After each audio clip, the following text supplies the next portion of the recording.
He's heard it all before. You're a pastor. You're not supposed to get political. You shouldn't be talking about these issues, so just stay out of politics and stick to preaching the gospel.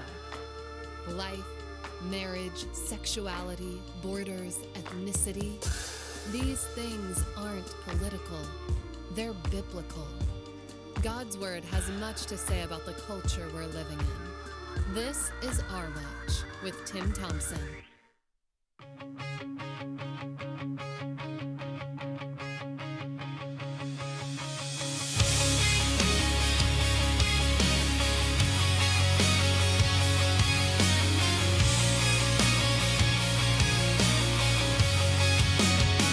Charlie, long live your legacy.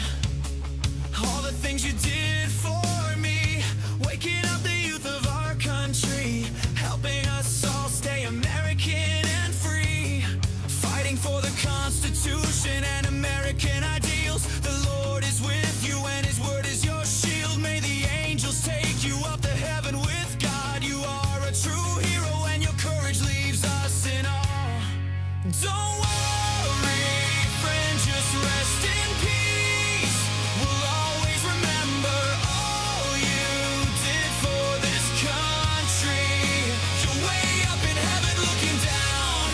For eternity your spirit will stick around. Without you, nothing will ever be quite the same. But we will always remember your name. You spoke to the youth and changed a generation, a legend in the history of this nation. May you have eternal salvation. May this song be a true celebration for all that you did and all those you helped. Your loss is something we should never have felt. Your kids and family will always live on. We will remember you forever long after you're gone. Don't worry, friend, just rest in peace. We'll always remember all you did for this country. You're way up in heaven looking down. For eternity your spirit will stick around. Without you, nothing will ever be quite the same. But we will always remember your name.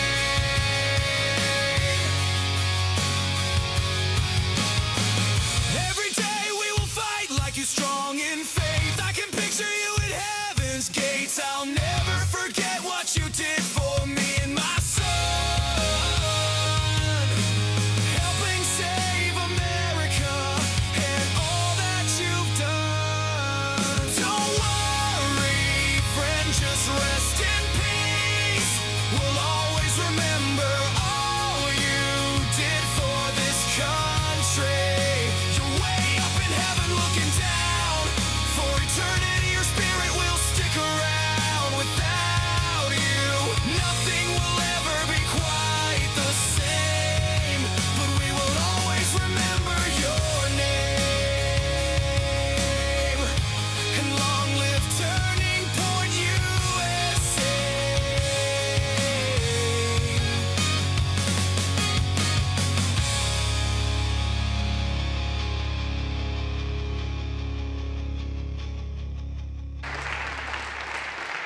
Well, good evening, Our Watch. Good evening.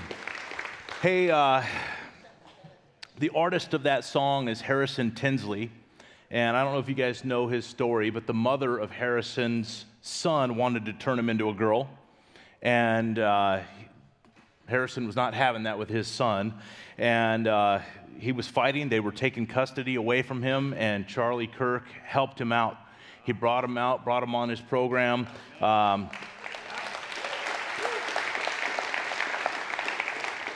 So Harrison finally got his son back because of Charlie Kirk's help. As many of you know, I've spoke at many events with Charlie. We've had him out to the church, and this has been a terrible tragedy in our nation. And it's an attack, obviously, on him, but it's not just on him, it's on all of us. And we have to be vigilant and we have to be bold for Jesus. Do not let the enemy win in this. The enemy seeks to silence. That's what persecution is. And I, for one, am not going to be silent. If anything, this is going to cause me to be louder. I want to pray right now. I want to pray for Charlie's family. I want to pray for our nation and pray over this evening's offering as well. So if you would, join me in prayer. Father, would you come before you tonight, thanking you for being our God and loving us the way you do, thanking you for the breath that is in our lungs and the opportunities you give us to serve you while we're here on earth. Lord, let us grab hold of those opportunities and do all that we can to shed light on the wicked deeds that are done in darkness, to expose the enemy for what he is, and to bring glory and honor to your Son, Jesus. Lord, I pray for the Kirk family tonight. I pray blessing upon them of peace that surpasses understanding. Lord, I pray for our nation that is in mourning over this loss and what this means for us as Americans. Lord, would you bless us once again? And Lord, would we as a nation bless you? Would we turn from our wicked ways? Lord, would we face you and walk with you as a nation? And Lord, I do pray over tonight's offering for our watch. Lord, would you bless that as we continue to do all we can to sound the alarm as we know so many things are coming our way. We ask it tonight in Jesus' name. Amen. Amen. If you do want to give to our watch, we'd appreciate that. There's a QR code for you to be able to do that. I do want to thank all of you that are here tonight that are watchmen already. It really blesses us to have you partner with us as we continue to be the light that God has called us to be and the salt that God has called us to be. Salt stings a little bit, doesn't it? But salt is a preserving agent. And when Jesus said you are the salt of the earth, what he meant was you're supposed to preserve truth and righteousness. And when he says you're the light of the world, light exposes the wickedness that's in the darkness. It shows it for what it is. And that is what we endeavor to do here at Our Watch. So if you'd like to give, we really would appreciate that. Tonight we are going to have a question and answer period at the end. And we are going to have our guest speak here in just a little bit. But after he's done speaking, there's going to be a small transition. And during that transition, don't go anywhere because it's going to be very short just to transition the platform here. But we're going to have an interview with him, and then we're going to try to answer your questions. So if you have questions for Dr. Ardis, just text them to 951-444-0411, and we'll do our best to get to everybody's questions. I know you all have a lot for him. I want to remind you, we do have the PAC golf event, the golf tournament, the celebrity golf tournament coming up. You know, we see what happened in our nation as Charlie Kirk was assassinated. He was fighting for what's happening in our schools. And that's exactly what the Inland Empire Family PAC is doing, is we're fighting. We're trying to put strong, conservative Christians on school boards and protect the children from this radical sexual indoctrination that's taking place. And we're trying to secure the rights of parents. And you can be a part of that simply by playing a game, playing golf. That helps us raise the funds that we need to get people elected. And believe me, we have a lot of opposition here. Temecula is on the map, and what we're doing matters. It's making waves all over the nation. And we had the majority on the school board, and we lost it. Just in this last election cycle, one person who claimed to be a Christian who clearly is not, and another one who claims to be a Christian, and if she is, she's a weak one. Don't worry, we have and we have Dr. Joseph Komrosky.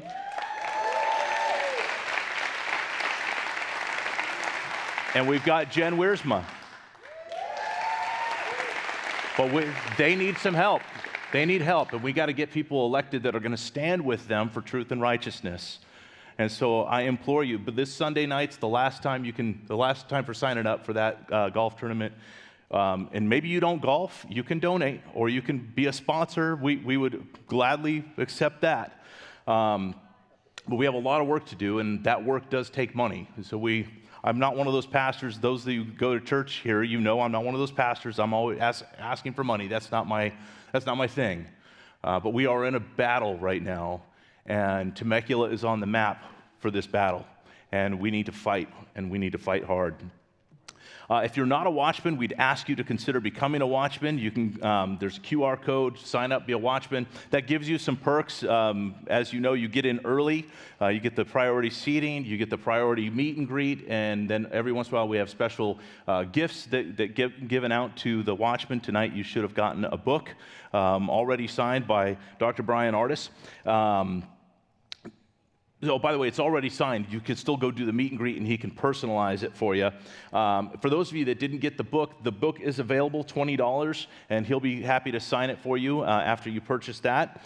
But again, I want to remind you to send in your questions. We're going to do, like I said, everything we can to answer all of them. It's going to be a lot of information tonight, but I think you're going to have your eyes opened in many, many ways. I'm very excited about our guest this evening because he is controversial, and those that know me, you know I like controversial topics. And but this is a man who truly is a believer. And I did a podcast with him earlier. That podcast will come out later on where we'll dive more into his faith and why he's doing what he's doing. So I encourage you to tune in to our watch so you can check that out. But I think tonight is really going to be a blessing for you. I'm glad you were able to make it out this Friday night. So without further ado, please welcome out our guest, Dr. Bryan Ardis.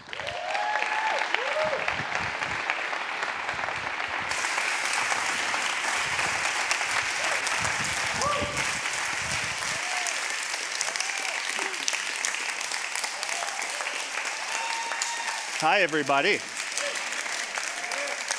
Hello, Temecula.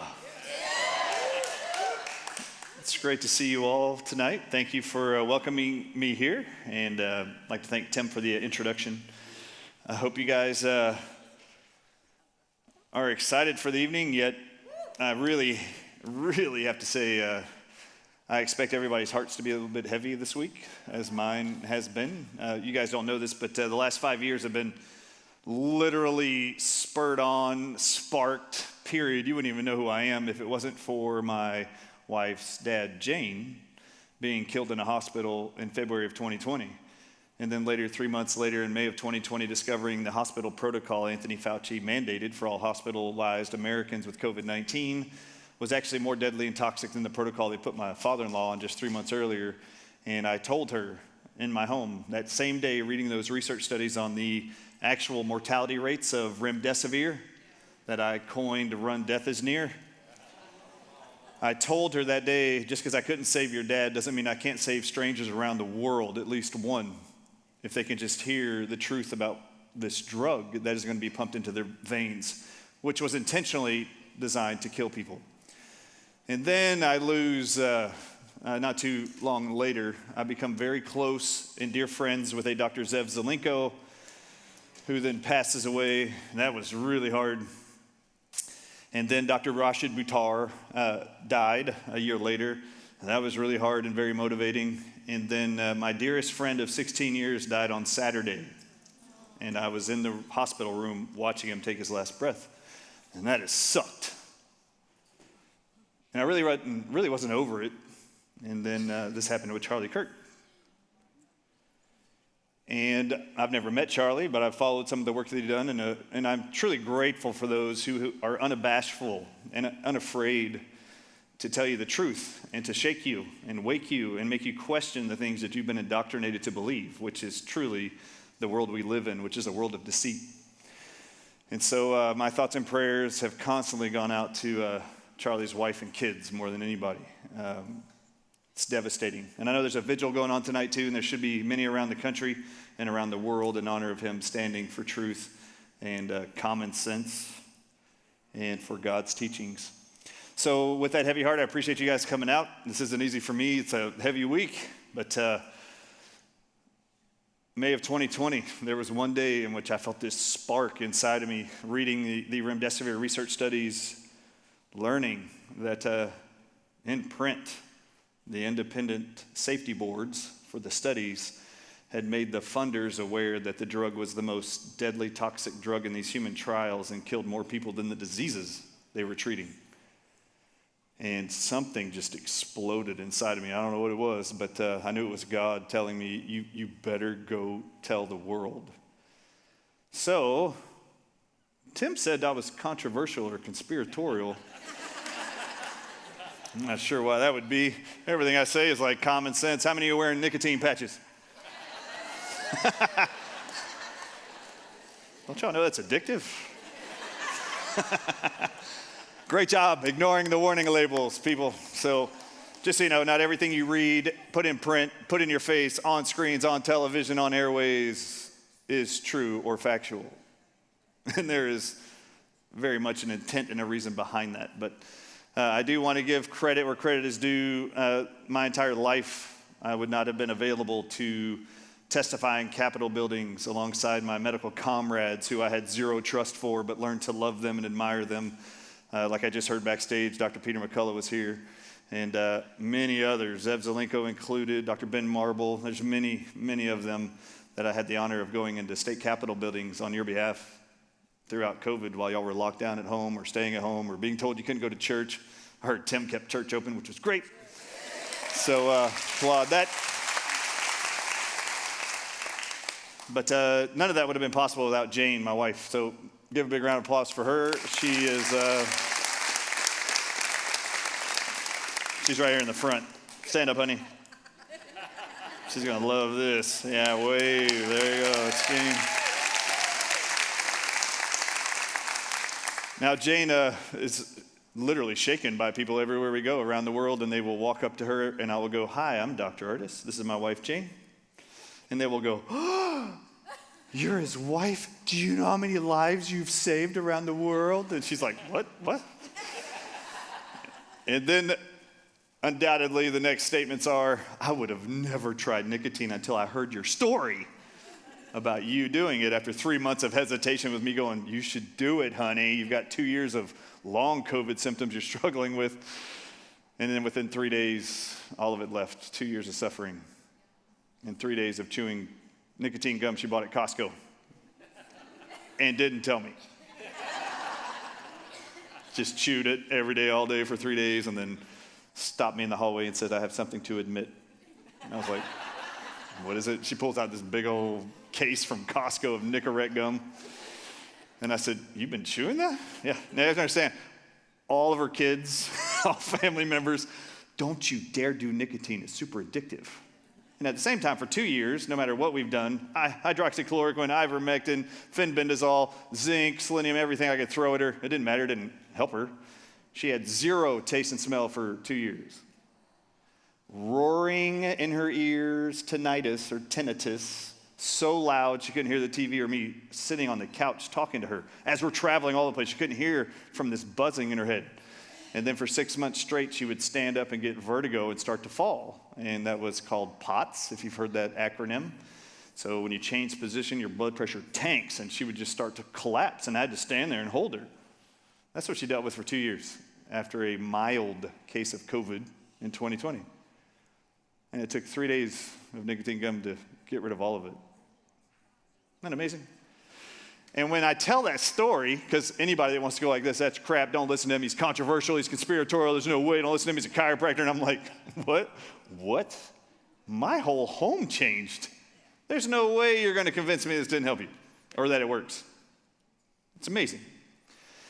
All right, so I've only got like 22 minutes here to discuss some things with you, but there's a lot I have learned in the last 5 years and have tried to convey to as many people as possible so they can understand what really is going on in the world when it comes to health. So, yes, we've had death threats. Yes, I've had SWAT live in my home for 4 months in the middle of COVID to protect me and my family. I don't know if y'all remember, but Dr. Zev Zelenko had discovered an email out of Washington, D.C. that had listed 3 people that had to be silenced in the next 2.5 months in 2022. And I was number 1 on that list. He was number 2, and a girl named Nurse Nicole out of Arizona was number 3. And this was a hit sent out to our government by Pfizer. So, yeah, we've all had threats. Unfortunately, Zev Zelenko passed 2.5 months later. Nurse Nicole changed her name, actually, moved states, changed identities, careers. She's now a medical doctor, which is phenomenal. But I stayed home. In between traveling 4 days a week and speaking to all of you all over the world and testifying in Capitol buildings, we just took all the security with us and had them live in our home. It is a wild, evil world that we live in, and you've all been lied to. I mean, almost 24/7. So, I wrote a book, and this is Lindy Stoller, right here sitting next to Jane. And there's a guy named Scott McKay, goes by Patriot Street Fighter, and he calls me one day, like 2 years ago, and he's like, you got to talk to this lady, Lindy, who's helping him write a book, which is not complete yet. Scott. But I took his recommendation, talked to Lindy, and she helped me compile the book that you know today is Moving Beyond COVID-19 Lies, Restoring Health and Hope for Humanity. And the truth is, the same questions are presented to me everywhere I go. And there were days, I don't know what your pandemic was like, but there were weeks where Jane and I were in 4 different states and 4 different days, and we slept home every night. So we would fly, same day, back, testify in Capitol buildings, come home, sleep, get on a plane, go. And it was all over the world, actually. It was crazy. It was just very, very busy and very, very committed to try to make sure truth, as I spoke it to you, as I could see it and understand it, that it would resonate with you. Because that is one thing about truth. When you speak it, and there's genuine, authentic love for other human beings when it's presented, it often touches them and motivates them to do things they otherwise wouldn't do. I mean, those of you who raise your hand, how many of you ever in your life thought you would put a nicotine patch on or try nicotine gum in your entire life or put anything with nicotine in your mouth since 1994 when the FDA published a lie that it's highly addictive? And we will handle that tonight, by the way, if there's any remaining questions about that. All right, so as I'm still going around the world, even to this day, I'm still presented with the same questions over and over and over, and it typically includes a list of 200 most common symptoms people are still suffering from years later after being tested positive for or being told that they had COVID-19. Not from the vaccines, from having a few days of illness, and then within a few days or weeks of even recovering, these random odd symptoms would continue to progress and get worse. Until this day, I still get the same questions. But now I get to say, the answers are in the book. They're all in there. I mean, I can tell you what the answers are, but then you got to write them all down. They're in the book. And for those of you, if any of you ever heard me talk before tonight, you'll notice I'm very sarcastic, and I like to make fun of everything that's ridiculous. And people have said the audible version of my book, they love even more than my book. They'll buy the book, read the book, then heard there was an audible version. And when they found out I read it, they couldn't wait to read it or listen to it because they said, and they all say in report, oh my God, your sarcasm is so funny. I mean, seriously? A bat coughed in China and made the whole world sick? Seriously? Is that not funny to you? That they could even put it in print and adults with IQs of any kind could stand on camera and tell you that's what's happening? A bat coughed and now everybody in the whole world got sick. That must have been one big loogie that come flying out of that mouth. And it had to be within 6 feet of a pangolin who then coughed on some 6 foot, shorter than 6 foot Chinese person in China. That's why they had to say it started in China. Because if it was an animal that coughed from the ground, pangolin, snake, whatever, it had to be within 6 feet from the ground to be able to inhale it. It couldn't have been me, I'm 6'3". Snake or pangolin could have coughed down there, it never reached that high, it fell right back down. That virus only had a 6 foot flight life. All right, so some of the most common questions that we address in the book, the whole reason why I wrote the book is because there's certain aspects of what you were told COVID-19 is that they're trying to explain to you is a result of a virus spread through the air. I need you to understand what I believe God literally showed me and hinted to me to go look at stuff to get it to you. And MDs around the world will constantly say when they see the research I presented, I can't believe, of all people, God gave this to the chiropractor. You know God must have gave this to him And no medical doctor or scientist of any kind knowing what he would have done with that information. He was going to be relentless. Oh yeah, all it took was you inflicting your deceit, harm, and death to one of my loved ones, and then shake your white coat at me and kick me out of a hospital, and then kill and murder my loved one in front of their family. Oh. I have been studying how God designed the human body for 28 years. I've been using that knowledge and incredible miraculous intelligence God infused inside your immune system for 28 years. And I've been using that knowledge and his designed, created natural substances to help people detox that natural mechanism he created called your human body and help it to recover from medical diagnoses. You've been told by every medical professional on earth that you have this condition, you have inherited it, it's genetic, and you can never, ever be free of it. You only have to live with our drugs for the rest of your life, living with this diagnosis the rest of your life. This is your title. This is your doom. No, I've been unwinding that for people for 28 years. I'm the last guy you want to do this to. And if you guys could have watched all the presentations around the country with me and medical doctors on stages, you would have been shocked. And if you want to know how most of them were really bothered and would excuse themselves from some events, it's because they know I know things they don't know, and I have more faith in God's immune system and nature than they do.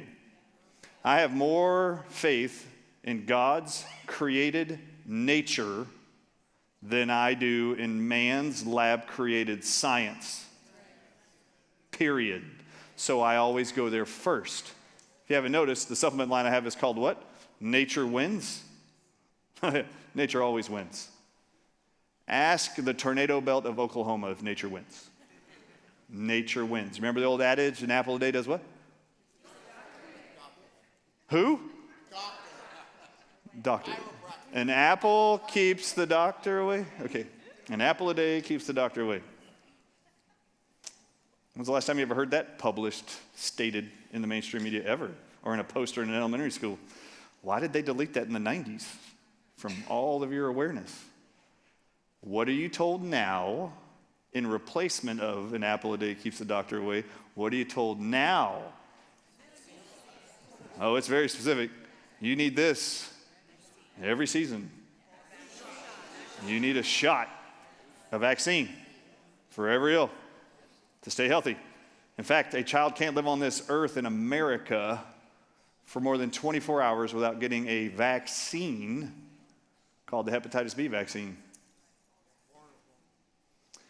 Now, I'm not going to dive into that because there's a real purpose in me standing here in front of you. These are the questions people ask me all over the country. Dr. Ardis, how do I get rid of the concerns I have of myocarditis and heart palpitations and arrhythmias?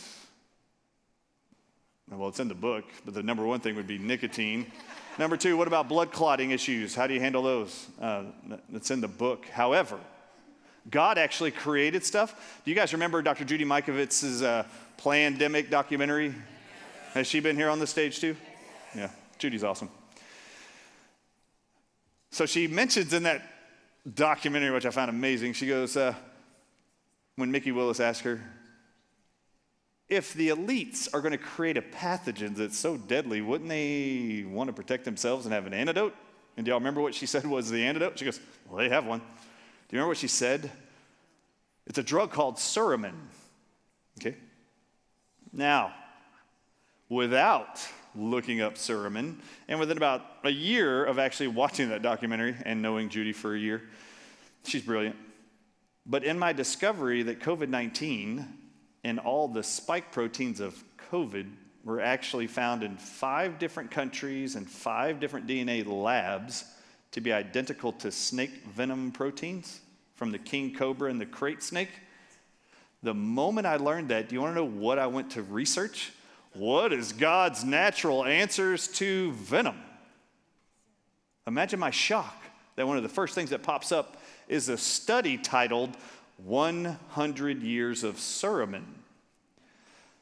You know, I should go read it. I even referenced it in the book. But this is what's amazing. When you go into the study on suramin, it says it's known to be effective against 4 things, but it's only an antidote to one thing. And I had to pull Judy into a room in a church in San Antonio. I ripped her in there and I was like, how did you know COVID-19 was venom? And she goes, I did it. What are you talking about? I was like, wait, what? You know that suramin drug you mentioned? She said there is an antidote in the documentary, and I take words literal. That's what she said, antidote. Well, when you look at the 100 Years of Suramin, published by the NIH, it does not name suramin as an antiviral antidote.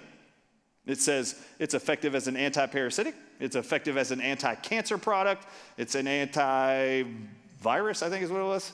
And there's only one it lists as an antidote, and it says suramin is an antidote to snake venom. I was like, how does she know that? Oh, she didn't know that. But when you go into the snake venom aspect of suramin, they tell you that in 2016, when this is published, they state that suramin was published and known to break down all the blood clotting effects of snake venom. Well, what was the side effect of COVID related to blood? Even if you just got the infection, clotting. Great, blood clots. What were the side effects of the COVID-19 vaccines? To make your body make the spike proteins. They called them the clot shots, right? So suramin, as I'm reading, I'm like, oh my God, that's what it's most well known for, is preserving the life of someone who's been bit by a snake and prevents them from developing blood clots. What you will learn in my book is I show you that 100 Years of Suramin research paper. At the end of the paragraphs where it's discussing suramin as an antidote to the blood clotting effects of venoms identical to COVID, it says, a year earlier, we already published that suramin has the exact same capability of dissolving blood clots as licorice root extract does. Okay.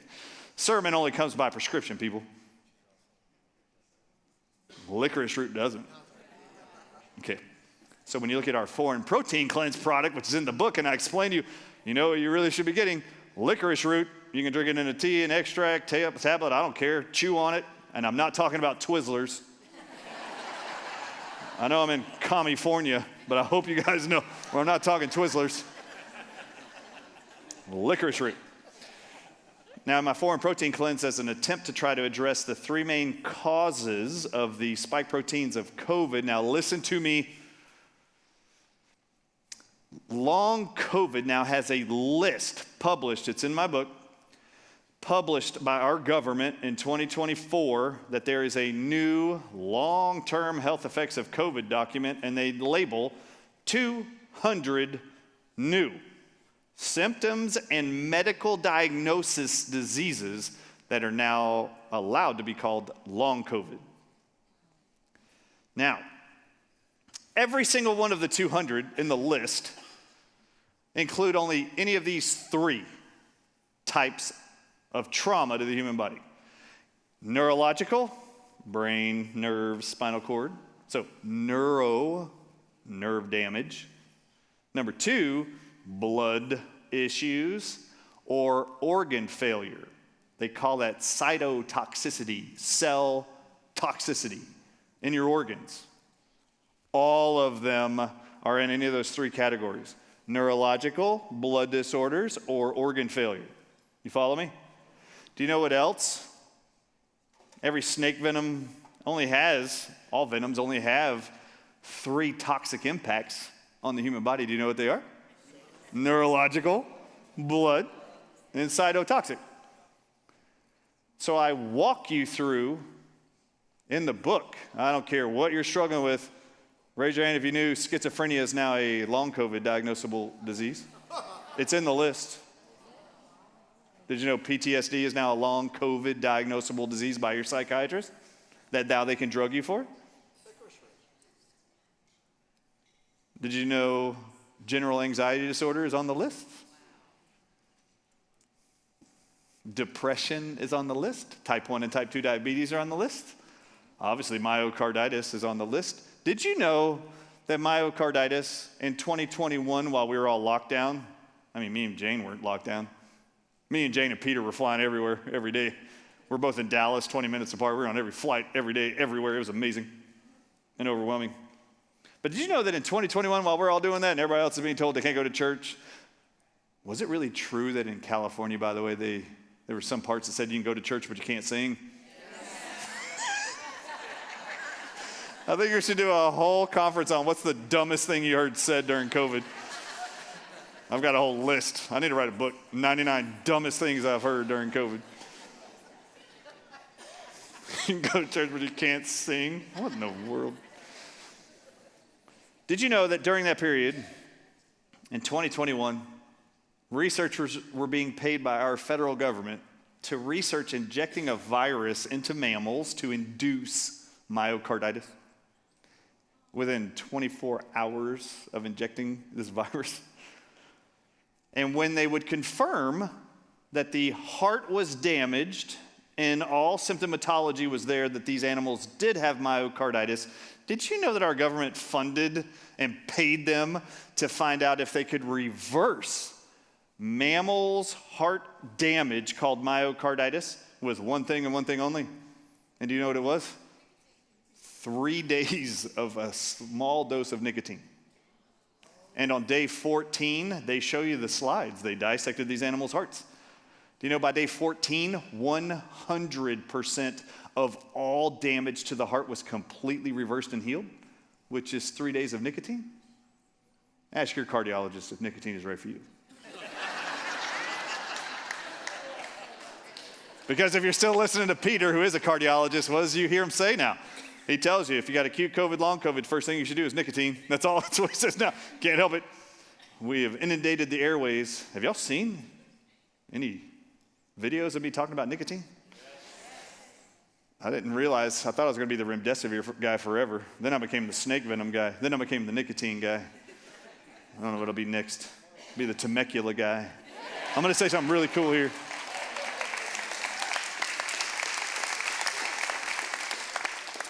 All right, so there's a whole list of 200 known long COVID symptoms. When the government published this document in 2024, I need y'all to listen to me.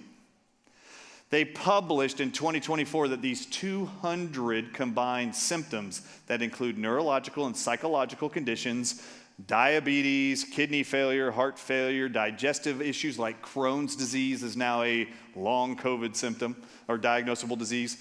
There's 200 of them. They wrote and published, many sufferers will have their symptoms for up to 10 years from 2024. This is very important, everybody. In the book, I show you this. Almost every cancer you can think of is in the list, the 200. So one of the things I want y'all to know is that 10 years is very specific. In fact, when I saw it, I was like, oh my God, they're even telling you. Okay. From 2024, when the document is published, they said most people will have their symptoms and they will last for 10 years. Meaning they know there's not any medications they're going to give you to fix it, or else they would say we can resolve these in 1 year, 2 years, whatever. No, they say you're going to suffer with these things for the next 10 years. Imagine how many people are now going to have psychiatric breakdown. How many of them in the next 10 years can be institutionalized? Or put on barbiturates, drugs, for the rest of their life. I mean, this is what drives me crazy. All right, so 10 years from 2024, that takes you to 2034. What's the significance of that? When did COVID start in America? What year? 2020. 2020 to 2024 is how many years? 4. Do you know what medicine and science has published is the length of time any human will have remaining long-term side effects after being injected with venom from a snake, spider, scorpion, starfish, cone snail? Do you know how long the long-term side effects, even after antivenom is administered? Do you know what our government knows is the length of time they publish? From the time you got bit, stung, you will have symptoms outside of the bite. You'll have symptoms that will last for how long? Do you know? 14 years. Do you know the word myocarditis was first ever written in 1886 as a term? Myo is Latin for muscle. Cardia is Latin for heart. Itis is inflammation of heart muscle inflammation. The first time that phrase was ever written was in 1886. Do you know who wrote it? A scientist named Albert Calmet wrote it. And do you know what Albert Calmet wrote? It was a consequence of snake venom after anti-venom injection. Now, I need to explain something to y'all. You don't think the elites knew what they were doing? They knew they were going to be spreading throughout the world venom proteins that were going to mimic what looked like a respiratory virus. And I show you on page 104 in the book, the DNA labs from Germany, Italy, South Africa, China, and France all confirmed that in every single COVID-19 positive patient, there was a combined in their blood, urine, and feces, blood, urine, feces samples, send them off to DNA labs in 5 different countries. They all came back and published. There is a combined 20 different snake venoms in their blood, urine, and feces. There's a combined 15 different venoms from the snails in the ocean called cone snails in every COVID-positive patient's blood, urine, and feces. And there's a starfish venom in every one of them, which lives on the ocean floor. And the name of the starfish I don't find ironic. It's published in the paper on page 104. The name of the starfish, can anybody quote it? Crown of thorn starfish. Now I'd like to ask you something. All those venoms, by the way, they know once introduced into your body, if you had COVID, tested positive for COVID, had a fever, cough, any symptoms since 2020, you most likely have venom in your body, and it's going to be there for another 14 years because the body doesn't degrade it on its own easily. So what are you going to do? You're going to read my damn book.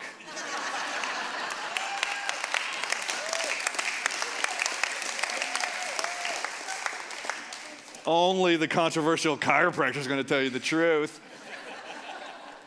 I'm serious.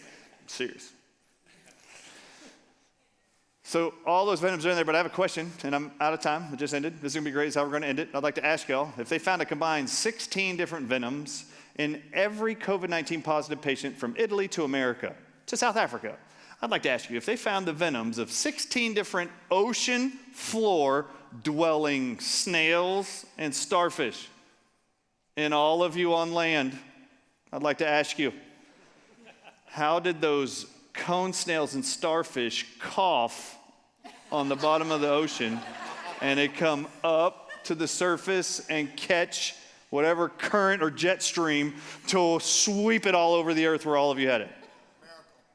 It's amazing, right? It's because a bat coughed in China and made the whole world sick.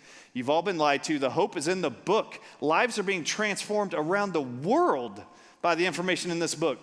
Any medical doctor that reads that book calls me immediately and goes, I didn't even know about you, if a patient handed it to them.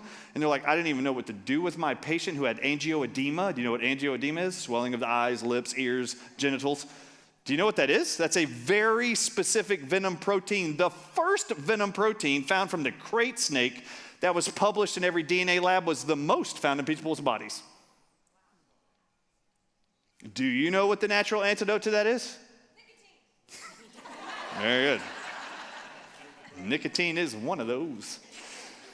There's a myriad of them. There's reasons why we put this together. And just so y'all know, the 2 people who invented the mRNA vaccines that have actually created more infertility, miscarriages, turbo cancers, and death to people around the world than I've ever seen in my entire life, ever, coming from a syringe.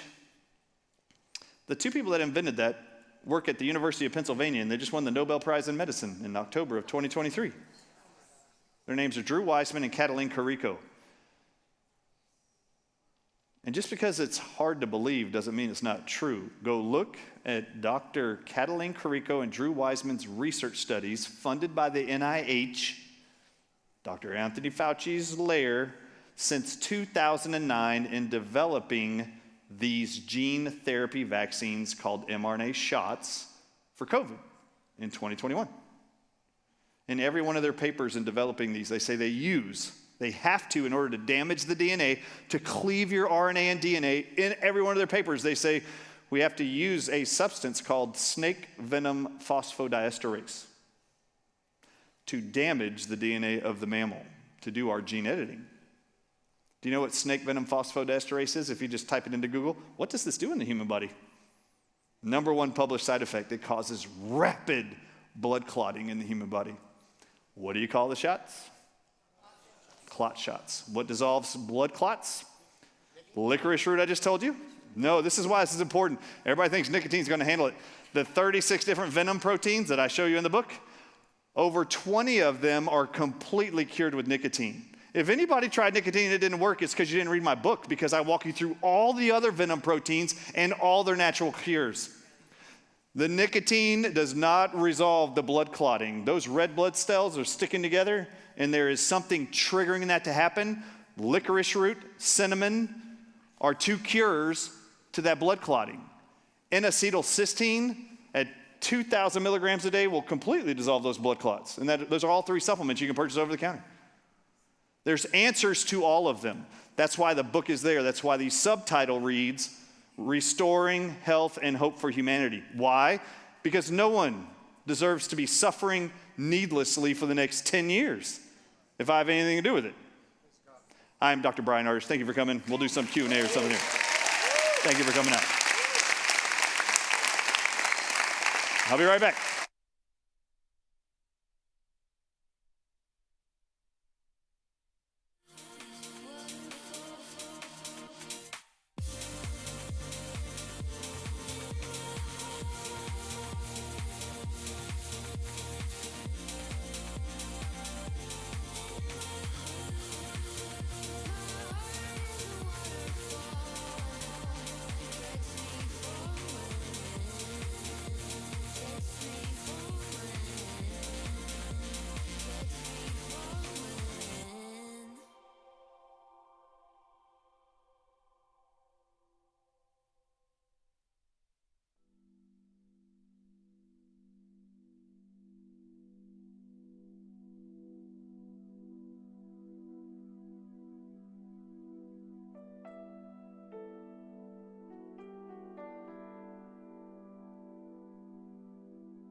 You good?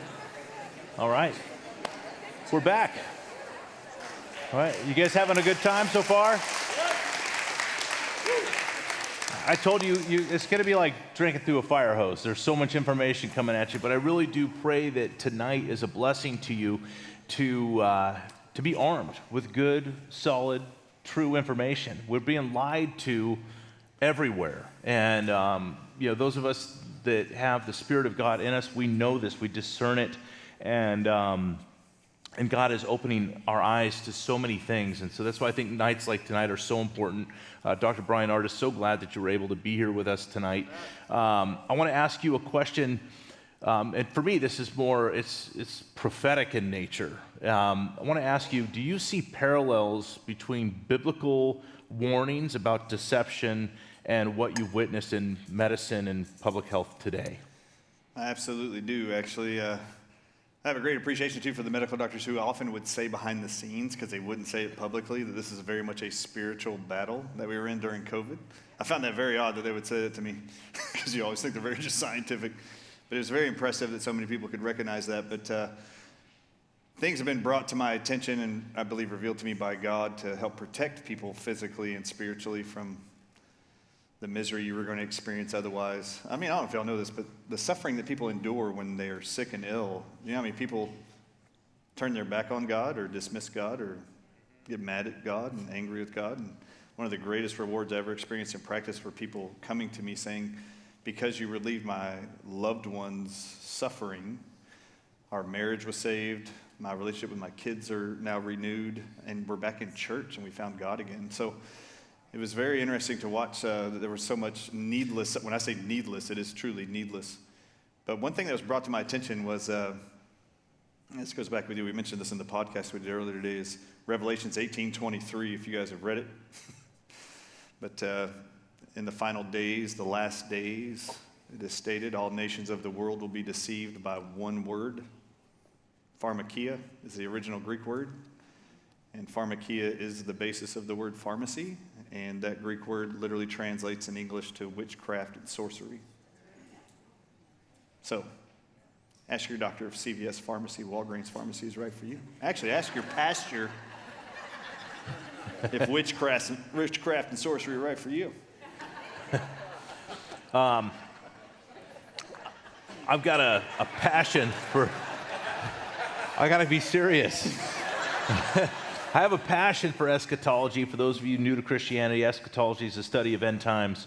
And there's a connection. We were talking about this, but I'm hoping you'll unpack this for the group tonight. There's a connection between the days of Noah and today. And it began for something that God showed you in Time magazine. Can you share with the audience that? Yeah, y'all should open your phones right now and open up Safari or Google and type in January 11th, 1999, Time magazine cover. January 11th, 1999, Time magazine cover. Just open it. This we talked about in the podcast also. I was glad you asked. But how many of you believe that God created you? Amen. How many of you believe that God is perfect and all-knowing? Amen. How many of you believe that God created you perfectly in his image? Amen. Good. How many of you believe that you need to be changed from the image that he created? All right, well, I want to quote to you the title of the magazine. Anybody pulled that up yet? Okay. So I will quote the main title on the front of Time magazine in 1999, January 11th. The date, by the way, if you zoom in, is top left. The title of the whole magazine is The Future of Medicine. If you look at the bottom right of the cover, it reads, How Genetic Engineering Will Change Us in the Next Century. So I'd first like to ask you, do you believe God sucked on day 6? Do you think he took a nap and forgot how to make you correctly? And we need man to genetically engineer us differently? All right, well, what's the illustration behind the cover title? What's the genetic engineering? This goes back to the Garden of Eden, people. Yeah, but it's a snake. But what is the illustration of? The DNA of a human, your double helix, and the one half of the DNA double helix is changed. Notice the subtitle's telling you what the future of medicine. So when you look at your grandchildren, nephews, nieces, anybody, kids you're teaching, and they go, I want to be a medical doctor one day. This is the future of medicine. They told you and they showed you. The goal for the future of medicine is to use genetic engineering to change you in the next century. Are we in the next century per this cover? That was 1999. We're in the 2000s. Yes. The double helix, half of it becomes a snake. So it's half human, half snake.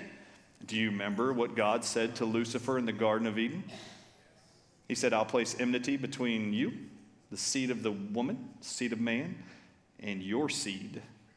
And it appears that pharmakia, medicine, the future of medicine, is to do exactly what God said you are not to do.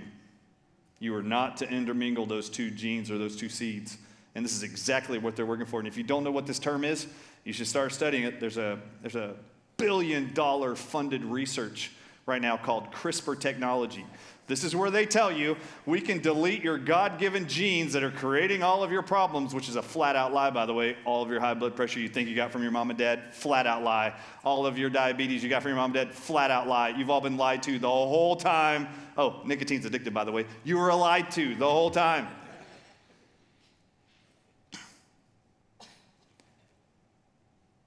You were made perfectly. You don't need to be changed. CRISPR technology, we're spending billions of tax dollars on this. Look it up. CRISPR stands for CRSPR. Do you know what CRSP is abbreviated for? It's an acronym where we're paying scientists all around the world to figure out how to delete your God-given inherited DNA and insert some other genes in its place. The genes are called CRISP genes. CRISP stands for cysteine-rich secretory proteins that are universally isolated and found in snake venom.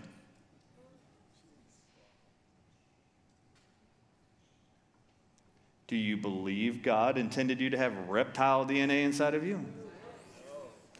Well, any Protestant on earth who thinks, yeah, CRISPR technology is a great idea, I can't wait for your judgment, standing before your Creator, who created you perfectly in your image, if you profess that you believe in Him. Anyway, the future of medicine. There's a reason why I behold and have a reverence for nature that most people don't.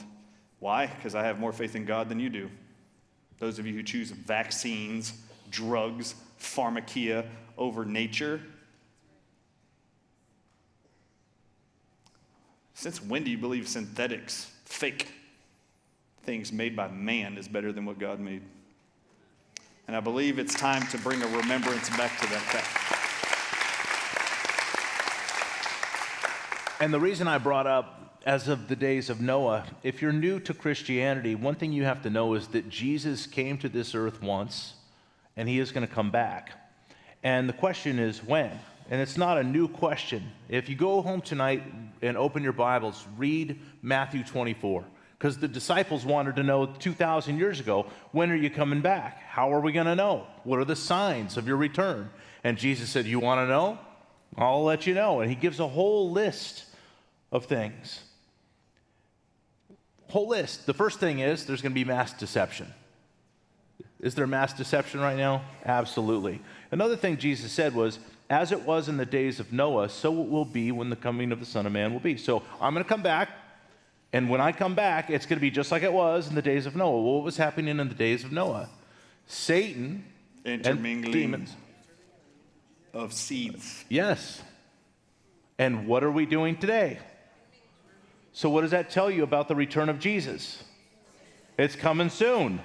He says, you want some signs, I'll let you know. And by the way, this is just one that I'm bringing up. Go read Matthew 24. Look at how it tells us there's going to be worldwide sicknesses, worldwide famines, that the love of many would grow cold, and that lawlessness would abound. Look what's happening all around us. Jesus said, watch, pay attention. When He said watch, He certainly didn't mean Netflix.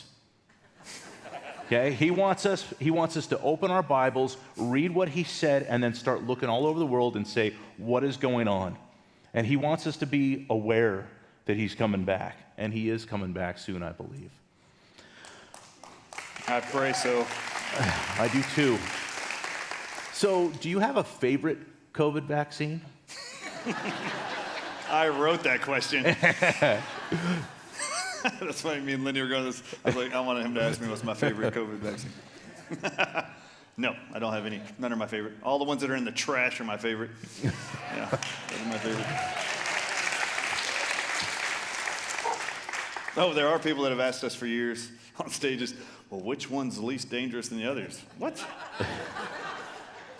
Is it okay if my kid drinks bleach or Pine Sol? Which one's better? Come on, man. Okay, listen, can I give you, okay, I've done this before, but I just got to remind you of this. Okay, all of you out there who listen to the men tell you and women tell you in white robes that tell your grandbaby was just born, your child was just born, and you look at this perfectly created by God creation, you're like, oh my God, it's got 10 fingers, 10 toes, it's beautiful, perfect, in God's image. What's man going to tell you within like 5 minutes? God forgot an immune system. I know it looks perfect, but it has no ability to defend itself against a virus that is only contracted from having sexual intercourse with multiple unprotected partners. And a virus you only get from sharing drug needles that are not clean, and you keep sharing those needles with other people. How many of you have seen babies in the nurseries of hospitals having orgies in the middle of the night? No? Nobody? I would like to ask you then, what's the rush to vaccinate them within an hour or two of them being born for a sexually transmitted disease? And don't even tell me, well, the doctor says that it's important because maybe the mom had hepatitis B. Hold up. Don't be stupid. Seriously, please use common sense. Wouldn't it be smarter to protect this new baby that's never been tainted, hasn't even walked or been held on this earth for 24 hours? Don't you think it'd be smarter to take the mother's blood sample you've already gotten and run it to see if they're positive? There's no way you're going to convince me this is a good idea, that 100% of all babies born on this earth within 24 hours need to be injected with a man-made, lab-created vaccine for a disease that is only contracted from having sex with multiple partners or sharing drug needles. Unless babies are having orgies in hospital nurseries and I'm unaware. They've got to have cameras in there. Or doctors and nurses are walking by those windows and you're seeing babies throw needles to the next baby in the next little plastic bin. I've actually challenged every nurse and medical doctor in every hospital of my 5 children born and have told them, you're not doing that to my kid. Nope. And I've got 4 to adulthood, none of them vaccinated. Can you imagine that? You know, if you actually believed everything you've been told, you would think they had every disease you could think of.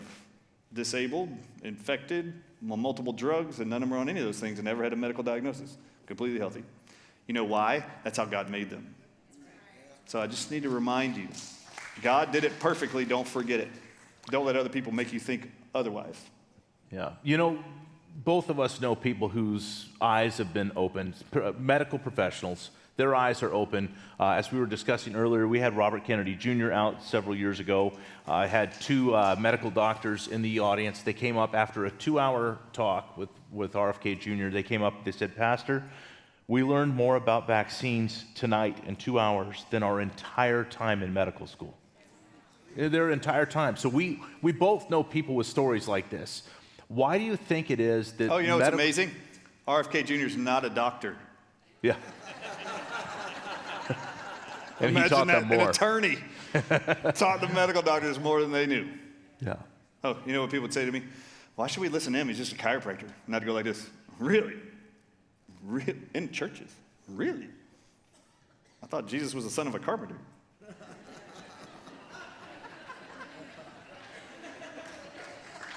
That dude was healing people everywhere. He didn't need a license or a title. To some are given spiritual gifts, and one of those is the gift of healing. He didn't say they needed a title. He said, I gave them a gift. And there are people, there's many, it's not just me, who have been aware they have that gift for a long time. And do you know what they never do? They never send you to a pharmacy. Ever. Did Jesus Christ ever write a prescription to the blind man? Merck and Pfizer's got your miracle waiting for you at CVS and Walgreens.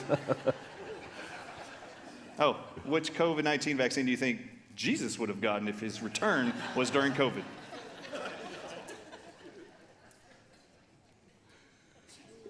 Johnson & Johnson? So let me ask you.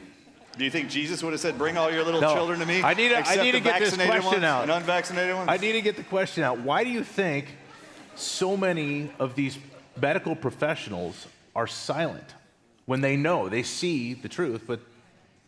Oh, this is the easiest answer ever and the most asked question during COVID-19. There's only one reason. There's only one. There's only one reason. Money. And now, it's not that they were getting paid to do those protocols. That's not the money part. No. No, 95% of Americans, including all medical doctors and lawyers, live paycheck to paycheck. 95%. I had a patient in Tennessee who owned 10 title loan businesses, and he used to come in and ask me as a patient if I wanted to take out a title loan. And I'd go, why do you keep asking me that? No, I don't want that. And he'd go, 90% of my business is medical doctors and lawyers. And I said, what? And he goes, yeah, they live way beyond their means. But they're the greatest clients because they have to pay back those loans, because every year, in order to get their license, when they go to register it every year, they're asked, are you up to date on your loan payments? Doesn't matter where they go. So they constantly have to pay back those high interest loans.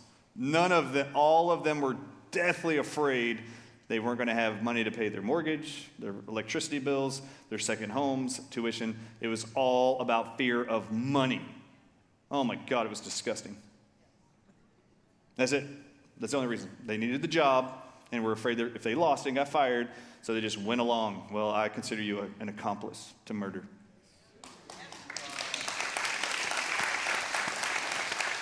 How do you respond to people who label your views as conspiracy theories? Awesome. I do, yeah. Well, the truth is, I think it's very conspiratorial or controversial. I don't know if you guys recognize something about me. There's something very different about me than most people that present. I don't ever say anything without showing you. About what? I don't ever tell you anything without showing you. So I will take a research study and I will dissect every sentence out of that thing until you understand in plain English and layman's term what that says. And everything I ever quote, everything I ever read, there's over 300 research studies in my book alone. And I don't just show you the reference to it. Have y'all noticed this? I actually highlight the sentence and screenshot it right out of the research study and show you. So when nicotine was proven in January 2023 that a 7 milligram nicotine patch would cure 100% of all long COVID symptoms in 6 days, all I did was show you the studies and showed you the graphs and the results. And that's exactly what is so hard for people to swallow. Just because it's true doesn't mean it's easy for people to digest. It is much easier, as Mark Twain said, to fool someone than to convince them that they are fooled. The hardest thing I've learned in my life, the hardest thing for any human being, is to ever want to admit that they were wrong. They will hold to their wrongness and defend it with all their might. They would never. It is the most life, earth, spiritual, shattering thing in eternity, is for anybody, including medical doctors, to go, you know what? Step back, I'm wrong. And I have to applaud Peter McCullough. Have you seen him now talking? Every acute sick patient with COVID, long COVID, his first recommendation is nicotine. Guess where he got that information from? I made him in a Nashville airport look at all the research. I made him. I actually held him down and made him look at it. Ask Jane. She was standing there. Why do you think nicotine's such a hot topic right now? I think the reason, I've been shocked actually. I cannot believe how much people want to talk about nicotine. It's amazing. I'm flown all over the world to talk about nicotine and present at medical conferences about nicotine. I think what I'm shocked about is that, I think I'm just shocked about the topic in general because I wasn't really interested in nicotine. But number two, I think it's such an environment now. I just think it was ripe for people to go, maybe he's right, because we've been lied to about so much with COVID-19. You recognize so many things were deceitful and lies. I think that the idea that nicotine, I think it's just very polarizing emotionally. The very first time I ever did the presentation was in Los Angeles, and I titled it The Other N-Word.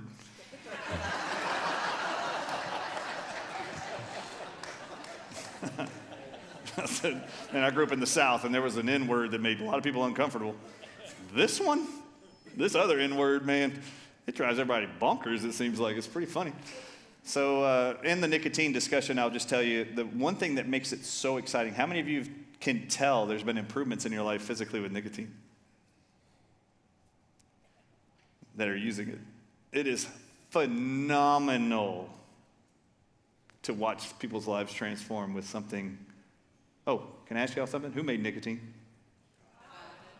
What plant did he make it in? Did I invent tobacco? Did I create tobacco?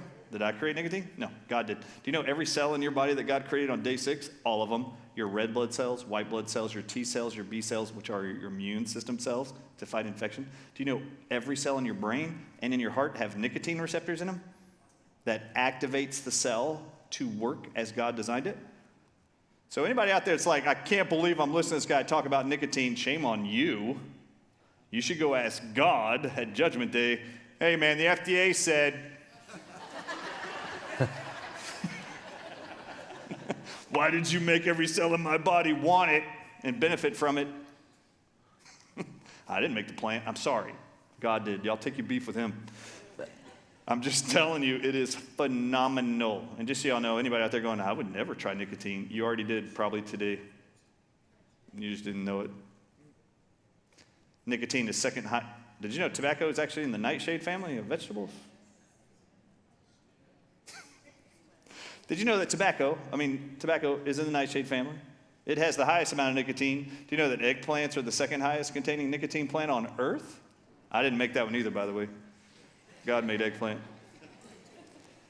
How many of you have eaten eggplant? Yeah? How many of you like eggplant? How many of you have woken up with night sweats because it's been 2 days since you had eggplant? How many of you have asked your boss for an eggplant break?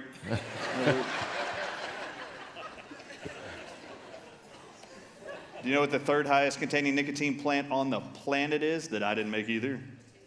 Red tomatoes. Anybody ever eaten any of those? Any of y'all ever eaten ketchup? BLT? How many of you have eaten tomatoes? How many of you like them? How many of you have asked for a tomato break at work? And if it's the third highest containing nicotine plant on earth, I'd like to know, why haven't you gone through withdrawals and night sweats because you haven't had it for 48 hours? You know what the fourth highest containing nicotine plant on earth is? White potatoes. So every potato chip you've ever eaten's got nicotine. Every French fry, tater tot, mashed potatoes, baked potato has nicotine. If you've ever been to Chick-fil-A, McDonald's, Burger King, here in In-N-Out here in California, and you took those white potato French fries and dipped them in tomato ketchup, that's 2 doses of nicotine. And don't tell me you wouldn't give nicotine to your kids. You do it every damn week. You just didn't know it. They didn't want you to know it. So I'm telling you, you don't have to use nicotine products. Go eat the vegetables God gave you if you don't want to get it from the products I'm talking about. There you go. I want to make sure the key takeaway tonight is you didn't go to church and then start smoking cigarettes, okay? Yeah, smoke eggplant. Because to be clear, and talk about this if you would, it's the delivery system that's important. Oh, yeah. So we shouldn't be smoking cigarettes and chewing tobacco, but there's talk, if you would, what's the safe delivery systems of this? Okay. I definitely wouldn't snort it. All right, so there are nicotine, I'm just telling you, right now, in 2023, there's actually, on Medical News Today, a very published medical reputable online journal, they have an article right now titled, Can Dietary Nicotine Reverse and Prevent Parkinson's Disease? Now, I have to ask you something before y'all get all Google out about that. Listen to the title. Can dietary nicotine reverse and prevent Parkinson's disease? Do people walk around eating and swallowing tobacco leaf? No. So what are they talking about? Well, you should read the article, because it's all about eggplants and red tomatoes and bell peppers and cauliflower and celery loaded with nicotine. Celery is addictive. You gotta be careful. All right, so there's multiple delivery systems. You can either eat the plants that have nicotine to improve your health that God made for you. And yes, they're all better than fast food, TV, frozen dinners. Go eat the veggies. Or you can use nicotine products that either isolate nicotine singularly and put it in patches, mints, gum. There's even pouches you can suck on. Those are ways you can get them. They have little pouches with tobacco like leaf and chopped up in it. You just suck on it. There's ways you can do that too. So there's ways to do it. I just need to explain to everybody something. The patches, when you look at nicotine administration research studies, and I'm going to name a few. Ready? Can I do this real quick? Yeah. For those of you wondering what dietary nicotine in vegetables or in tobacco or in these nicotine agents, I'm telling you, they've all been researched by medical doctors and medical research studies, published by medical journals. They're all over the place. They're in my book. Read chapter 13. It's called Just in the Nicotine of Time. Nicotine is published to be a reversing and curative agent by itself, nicotine, of Parkinson's, Alzheimer's, MS, ulcerative colitis, Crohn's disease, every arthritis a human can experience, gouty arthritis, psoriatic arthritis, rheumatoid arthritis, osteoarthritis. It's amazing. Autism, they do research studies with 7 milligram nicotine patches between the shoulder blade of children, adolescents, teenagers, and adults with autism. Within 7 days, their lives transform. Myocarditis reversed in 3 days. Glioblastoma brain tumors, in 2021, it was confirmed could be completely shrunk in half with 72 hours of small amounts of nicotine. And there are oncologists in Europe and in South America right now curing people of cancers with nicotine IVs because of my research that I laid out for the world.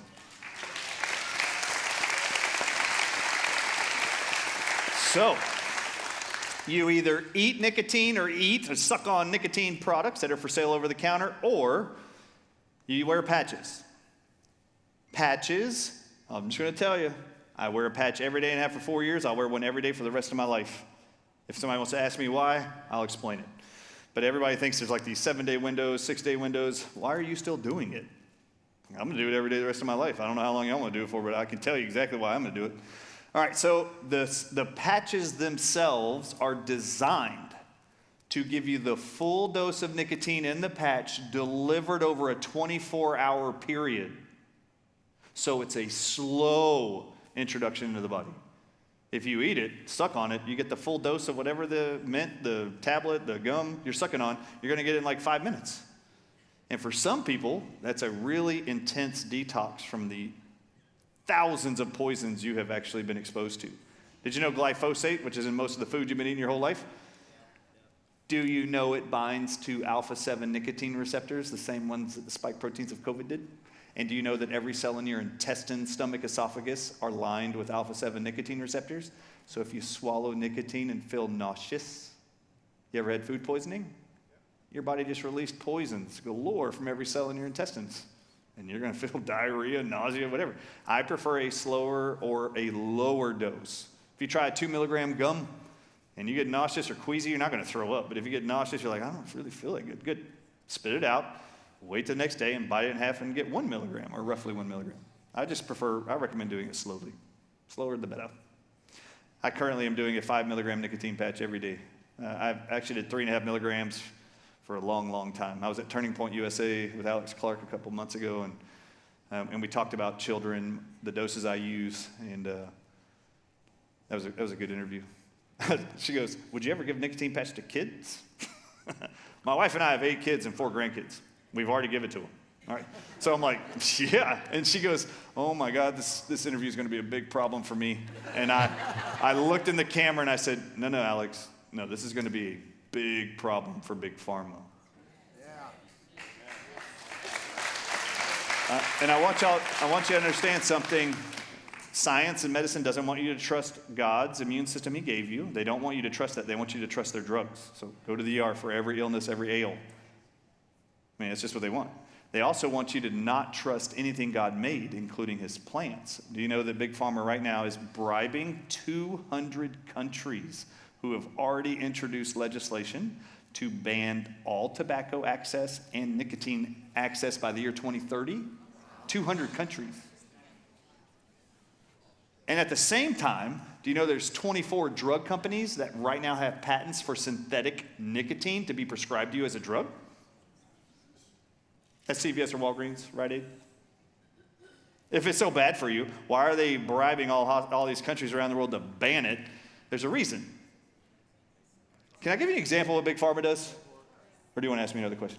I got another question, but go ahead. Okay. There's an old adage that if you don't study history, you're doomed to repeat it. So I want to explain to you what's been happening since 1994. Big Pharma told the FDA, I'm going to ask you, the FDA stands for Food Drug Administration. Who do you think gives the FDA more money? The farmers that grow our food or the drug companies that are the part of the FDA? Okay. Why in the world? Justin, we should separate the FDA into the Food Administration and the Drug Administration. Why are they under the same roof? You ever wonder why chemicals are in your food? It's the FDA, Food and Drug. Okay. They're owned by the drug companies. So in 1994, they told them to lie to all of you and say that tobacco contains nicotine, a highly addictive substance, of which it is not addictive at all.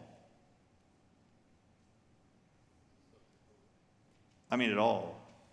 There's chemicals added to tobacco products. The University of Harvard published it in 2016. They discovered that since 1970, the FDA has allowed the tobacco giants to add 15 chemicals. Nicotine's one chemical in the plant. They're allowed to add 15 man-made chemicals called pyrazines that are highly addictive. And Harvard published and stated in 2016, the FDA should start regulating pyrazines over nicotine, because that is what's causing the addictive nature. Then they go on to disclose there's 599 chemicals on the FDA's website that are approved and allowed man-made chemicals to be added to commercially produced tobacco products. And I'd like to ask you, can you name any of those 599 chemicals? And do you know how many of those may be responsible for the cancer that people are experiencing? Did you know arsenic is one of those chemicals allowed to be added to the paper of cigarettes? If you inhale burnt arsenic, is that a known carcinogen? Do you know one of the added ingredients to the leaf is sugar? Do you know what sugar does to cancer? Does it feed it or slow it down? If you inhale sugar, guess what's going to happen? So they lied to them and told them to convince all of you that nicotine was bad for you. Now, I said you have to remember history and you have to learn from history. How many of you have ever heard of a drug called Coumadin? Yeah. How many of you know anybody on Coumadin? This is a very, very popular blood thinner. 22 million Americans, by the way, swallowed it this morning. Coumadin is a synthetic drug that was introduced in 1954 by the FDA. They approved it. Coumadin is actually found in cinnamon bark and a bean in the Amazon called the tonka bean. And like tobacco, the tonka bean has the most coumarin in it. The substance in both cinnamon and tonka beans is called coumarin. But tonka beans have the highest amount, like tobacco has the highest amount of nicotine. In 1953, Big Pharma told the FDA to ban tonka beans from the food supply of Americans. That ban still exists today. The very next year is when the FDA approved Coumadin, which is the synthetic form. This is exactly what they're doing with tobacco and nicotine. They are going to sell you via prescription a synthetic form of nicotine called a drug in favor. This is just how Big Pharma works. They have to bastardize God's natural substances where they isolate the nutrients, they turn into synthetic drugs. 90% of all your drugs you're ever swallowing are synthetic forms of something they found in nature. Nature wins. God's amazing. So the question I have for you already answered. I wanted you to talk about pyrazines. But what I have to do now, because of time, is we've got a lot of questions that came in, so I want to start getting to some of these. I'll start with some questions on COVID. The first one is this. I know someone who got 3 vaccines 2 years ago. Is there a way to test to see if it's still in their blood? Absolutely, there are. I couldn't tell you what the test is, but there are tests you can run right now for the antibodies against the actual components of the shots. Yes, you can do that. Now, I will say this too. If you don't have any symptoms 3 years later, you probably got a saline injection or your body was able, as God designed it, to detox out of you. And a lot of people didn't have any reactions, thank God. Did y'all know 95% of all the injuries to the COVID-19 vaccines came from only 5% of all the batches and lots of all the vaccines? 95% of all reported injuries came from 5% of all the lots, which means what was in all the other ones? That means like 95% of people didn't get anything that they said you were getting. Could have been saline, salt water. But those 5% they're tracking, and they want to know what kind of results did they get out of their new experimental genetic engineering shots. So if you haven't had any symptoms, people ask me this all the time, and we'll answer a lot of these questions, I'm hoping. But people walk up to me all the time and they say, Dr. Ardis, I was in the hospital, I was able to get out, I survived remdesivir. This is years later, and they'll go, what do I need to do now? And I'll look at them and go, do you have any symptoms? No. Thank God you've healed. You've recovered. Now you need to take action to just sustain and keep the body as healthy as possible. Eat right, exercise, get sunlight, ground. So you don't, just because you hear something that has happened and it's in reference to the past, if you don't have any lingering issues, you should not be alarmed. You should be grateful. God created an amazing organism, way more incredible than your medical profession will ever admit to you. It is phenomenal. It is the greatest of all of God's creations. And you can respect that. If you survive the shots, you don't have any repercussions 3 years later, there's no emergency. If you survived remdesivir, to this day, you have no side effects. You're great. The body regenerates itself and replaces its cells of every organ every few days, weeks. You don't have anything to worry about. Did y'all know that your entire body replaces every cell? Where we're sitting right now, do you know that your body 7 years from now will not have any cells that are sitting in it right now? Your whole body's replaced in 7 years. The skeleton takes the longest. Isn't that amazing? So if you want to transform your health, your whole life will be completely different in the next 7 years. So exercise, eat right. Your whole life will transform. You can reverse any condition. 99% of all conditions can be reversed within a year or two. It's amazing. All right, next question. Can the vaccine be passed on to the child of a woman who is pregnant? Can the vaccines be passed to the child? Absolutely. Anything that's introduced into the mother's bloodstream can be introduced to the baby. There we go. Yeah. If you get a blood transfusion with blood from a vaxxed individual, are you in trouble?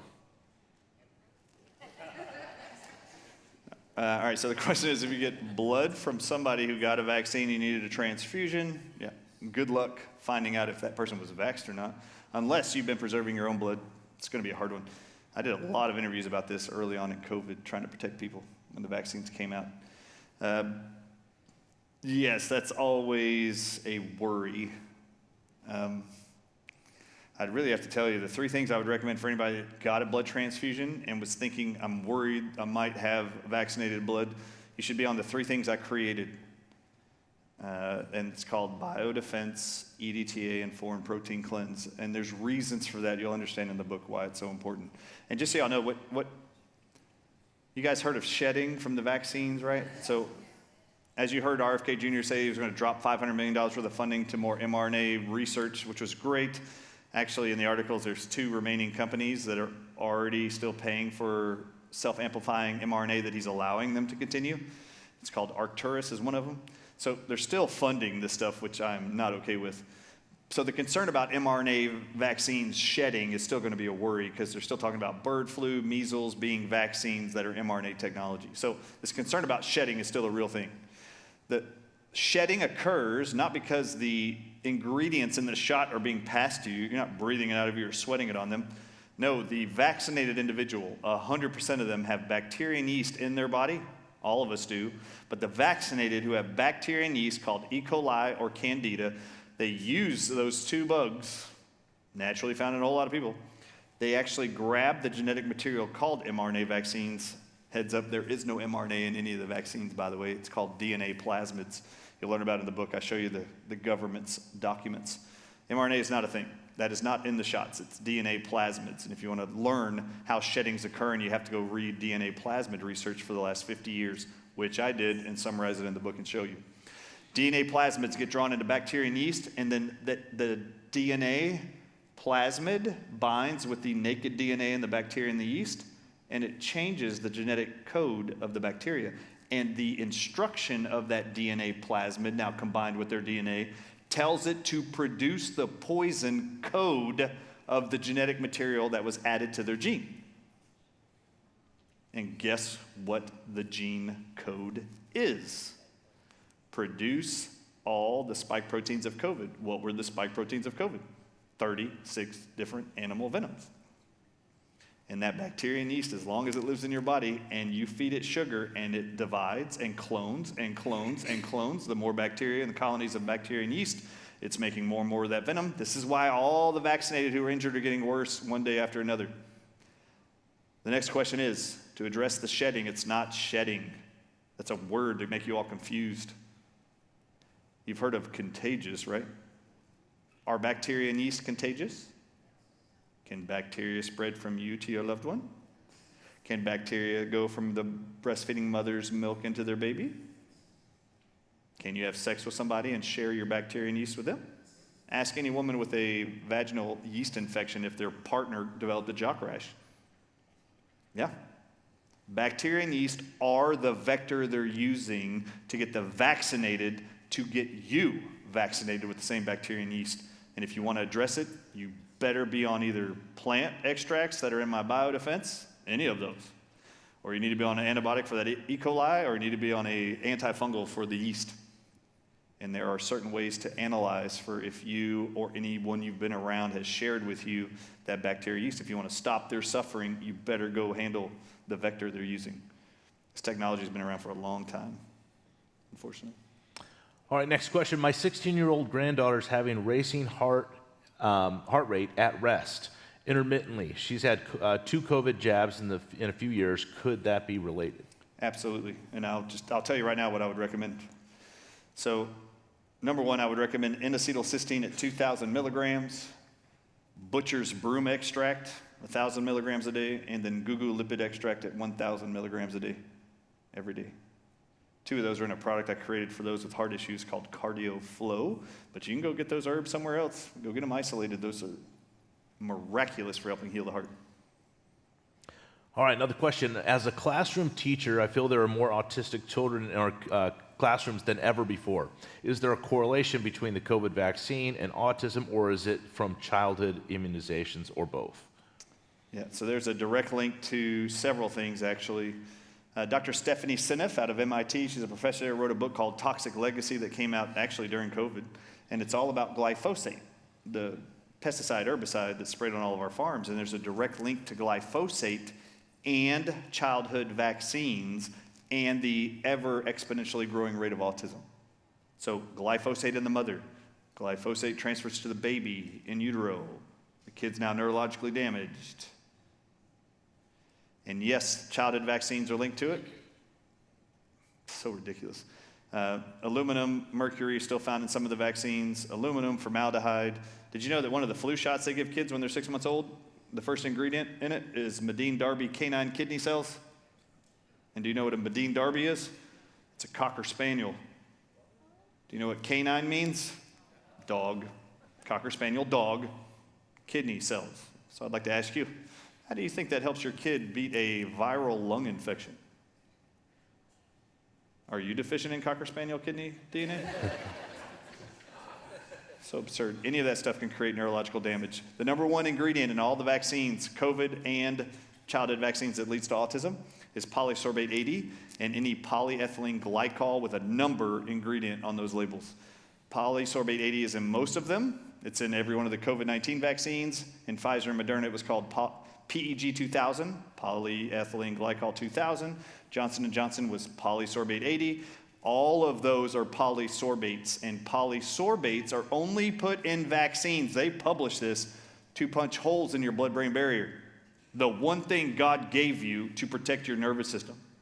is in childhood vaccines to damage the blood-brain barrier, the most dense, most structurally sound tissue in the human body, even stronger than bone, to protect your brain. And they say your baby needs it within 24 hours of being born.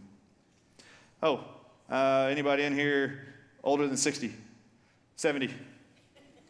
How many classrooms in your elementary school were there loaded with autistic kids? None. Now, this is a generation of poisoning, so it's a big, big deal. All right, so let me switch to some nicotine questions that the audience had. How safe and effective are nicotine pouches compared to patches? They're all safe, but I do need to tell you something. Nicotine, everything in concentration, right? Dose matters with everything, right? Did you know you can drink too much water and drown to death? Did you know that? Did you know oxygen in the wrong part of your body is bad for you, but you can't live without it? Do you know they're always worried about IVs and getting an air bubble into your blood vessel? Do you know what happens if that happens? If oxygen gets in there that don't belong there, that's not bound to heme in your red blood cell, you'll stroke out when the oxygen gets to your brain. That's why they're so afraid to let an air bubble in there. All right, so dosage matters. You can have too much water, you can have too much air, and you can die. You also can have too much nicotine. You can also have too much vitamin C. You can also have too much magnesium. Guess what happens when you know you've had too much vitamin C and magnesium? What happens? You get diarrhea. Guess what happens when you have too much nicotine? You get diarrhea and vomit. They call it bowel tolerance. This is why I say I would start slowly.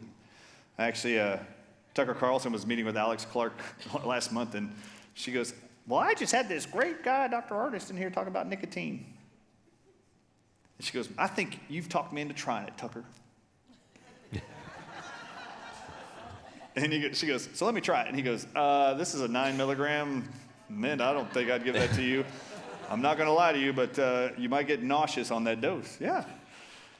Oral, for some people, just doesn't affect them whatsoever. For some people, I've never heard it with patches ever, but I have heard it with swallowing nicotine if they take too high of a dose. Some people will buy the 4 milligram nicotine gum.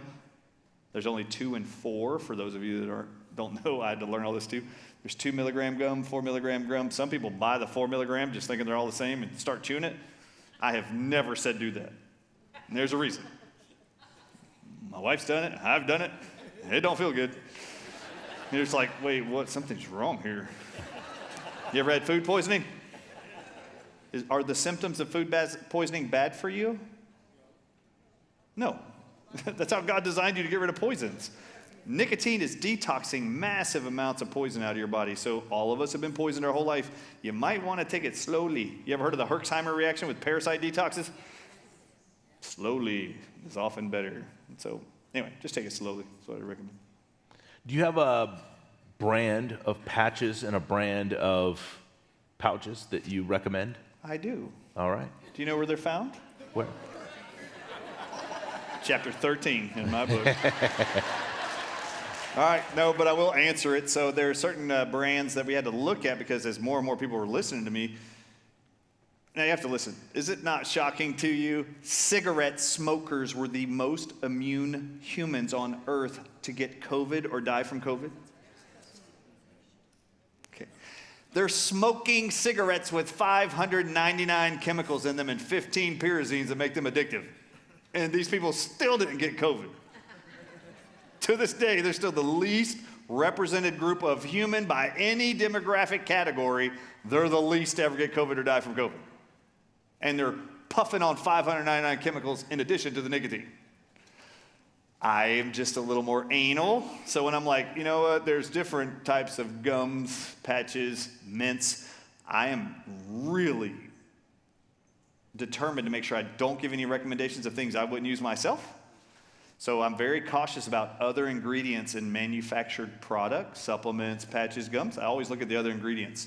So I did that also with patches and gums. So Rugby brand of patches is what I recommended in the book. Rugby also has gum now, which we use, Jane uses. And Lucy brand out of England is a great brand of gum and a cleaner version of gum. There is a brand called Tolavita that I've been recently introduced to and have talked to audiences about and wear them. Jane's wearing one right now. I'm wearing a rugby one right now, but I've been wearing Tolavita almost every day for a couple months. I just happened to bring rugby with me today. But Tolavita, don't call me and say it's made in China, because I'm going to say, where was your iPhone made? Or where was your car made? Don't worry. It's actually manufactured here in California. It's just owned by a company out of China. But it's got clove oil in it. It's got 6 to 8 different natural extracts, and it's natural tobacco extract is the source of nicotine, which is what I like. All right, 2 more questions on nicotine, then we're going to get on to some other health and medical questions. I'm going to give you both questions. The first one is it safe to use nicotine if you have arteriosclerosis? And the other one is, my 16-year-old son is diagnosed with type 1 diabetes. Can nicotine patches help? Absolutely. Great. All right, so depending on how old the kid is with diabetes, this is just me. Remember, this is all for entertainment and educational purposes only.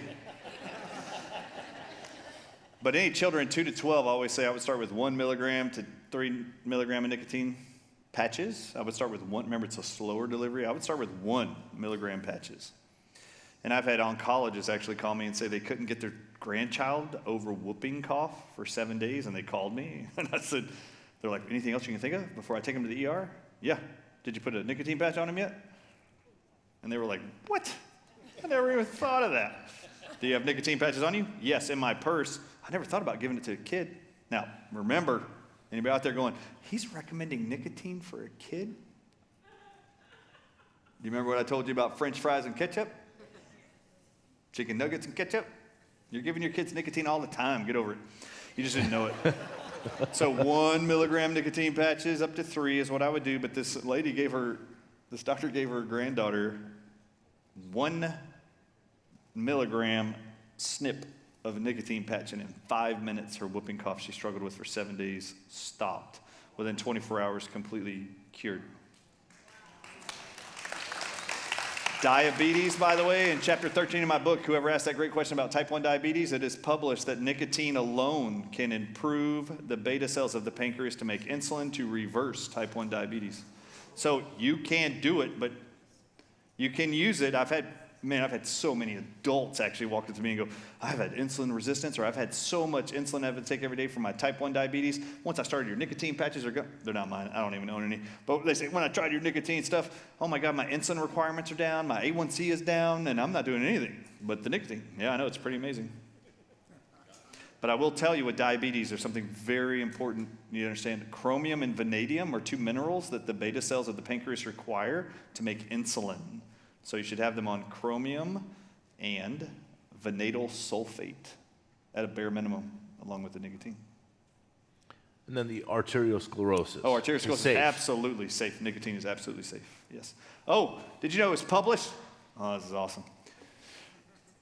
Y'all got to watch the presentation I just did. It's titled, Why Big Pharma is Bribing All Countries of the World to Ban Nicotine and Tobacco Products. I just did it like a month ago.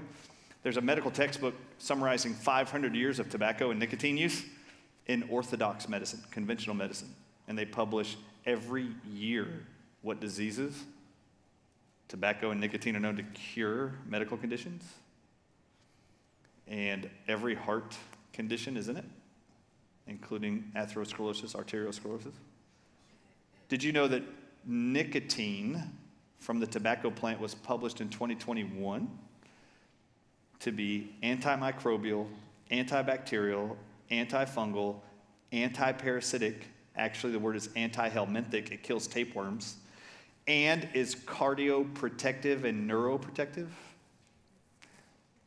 Does that make you wonder how many of those conditions I just named, those bugs, have prescription drugs like antibiotics for them that nicotine and tobacco stands in the way of their profits on? Cardioprotective. Has your cardiologist ever told you you got AFib, bradycardia, tachycardia?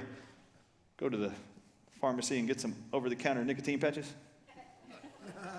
Ask your cardiologist if nicotine is right for you. All right, some other health questions. What are the benefits of red light therapy, and what does it do to harmful EMF? I love this question, actually. So there's a great Dr. Harvey Kellogg, wrote a book in 1905.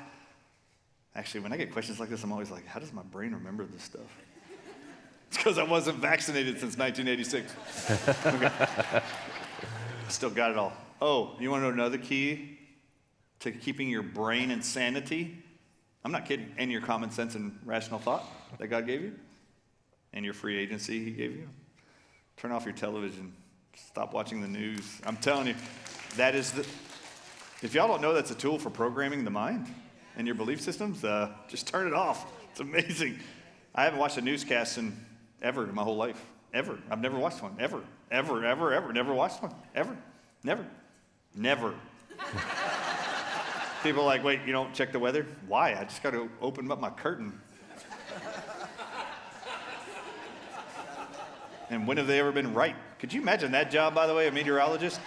That's the greatest job ever. You can be wrong every single day, and people still wait till 10 p.m. to wait for you to tell them your guess for tomorrow. It's the greatest job ever. What was your question? Red light therapy. Harvey Kellogg wrote a book in 1905. Please buy it and read it. 1905, he invented the red light therapy light bulbs in the 1880s. Red light therapy. And he built this huge all-natural healing clinic up in Michigan. It is ginormous. It's been torn down since, but you should go look at the images. And in there, the primary therapy was red light therapy. And in 1905, he said with red light therapy, which does counteract EMF radiation in the air. You turn on a red light bulb, it neutralizes all the EMFs in the air so it doesn't damage you. But red light therapy, he published in 1905, he could use to cure every person of rheumatoid arthritis. In 1905, he writes this. 1905, I could cure lupus, rheumatoid arthritis, diabetes, and the reason why this was brought to my attention, this book, is because he wrote in 1905 that he could neutralize and detox snake venom in a human after a snake bite by just exposing them to red light therapy. And that's why it all got brought to me. These people were like, oh, did you know this about red light? No, but I have a thing for venom. I actually just bought a truck. I got a special license plate on it. It actually reads Dr. Venom. I just got it this week. It's very exciting. What do you think of methylene blue? I do not like methylene blue. Does anybody want to know why? Yeah. It's like if I was shocked I said that, like I was joking. I'm dead serious, man. I do not like methylene blue, not even for a second. So people have asked me all the time, manufacturers, would you like to add methylene blue to your formulas? No, don't even ask me that. Don't. So I have a lot of respect for people, and I don't ever talk bad about other people's recommendations and their own research or whatever they're doing clinically. But I have a big problem with methylene blue. So you will never, ever, ever, ever, ever, ever will you hear me say anybody needs to take that, ever. You want to know why? In 2016, they did a research study, and they wanted to know if we inject a mammal with crate snake venom, which was the spike protein of COVID, they said if we inject this crate snake venom into a human, or into a mammal, when it binds to the alpha-7 nicotine receptors in the mammal, we want to see if when we inject methylene blue, will the methylene blue dislodge the venom and restore the cell back to health? And that is not what happened. They actually published that the methylene blue went right past all the cells that had venom on them and would go to every other cell and bind to the same alpha-7 nicotine receptors and had the exact same action as crate snake venom. Wow. So I don't ever recommend methylene blue. In fact, if anybody's got a symptom related to, any medical symptom at all since 2020, how does my head not go to these 36 different venoms? So I do not recommend methylene blue. If you're trying to resolve your issues, the majority of those venoms and the targets of your cells were not ACE2 receptors. I repeat, they were not ACE2 receptors. I guarantee you they were not ACE2 receptors. In fact, did you know it was published in 2020 that there are no ACE2 receptors on the lungs of a human or in your lungs? So how in the world did you get a virus to attach to those if they don't exist in the lungs? I can show you the studies. I actually write about it in the book. It was always alpha-7 nicotine receptors in the body. So anything that has a similar action to venom and causes the exact same action to shut off a cell's function I'm not a fan of.